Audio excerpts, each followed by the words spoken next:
This is the second of our four-part series on different aspects of the life of a very special person, Rabbi Shimon Benguigi. Now, I would say that there's tremendous growth in the Torah world. We all know, unbelievable how Torah is flourishing all over the place.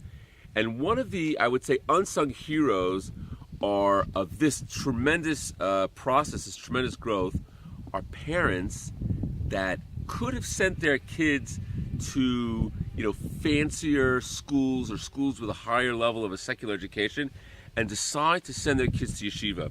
I don't know the scene in Miami, but apparently there are high schools with great secular education, fancy buildings, and there are, the yeshivas don't have necessarily the facilities or offer the same secular program, but they offer Torah.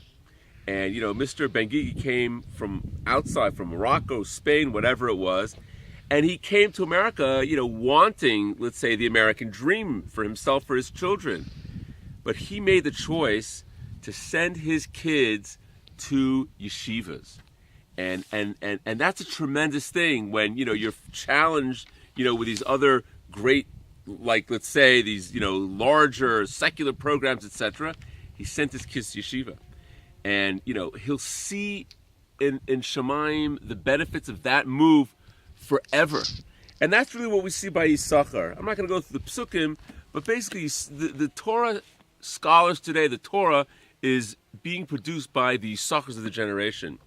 And Yisachar is compared to a donkey. A donkey, works hard. He doesn't sleep, he doesn't have the same comforts as other animals, let's say. But in the end of the day, he brings the goods. And that's what Torah is all about. And that's, what Mr. Benguigi saw, is to send his kids to yeshiva. It's not as beautiful, the facilities, and it's not as great secular education, but he's going to bring the goods in the end, to have Torah, to have kids that are Talmidei Chachamim, to have Torah for generations. That's the real, that's an unbelievable thing to do. And a tremendous thing that he chose in his life to send his kids to yeshiva. Take care, Shabbat Shalom.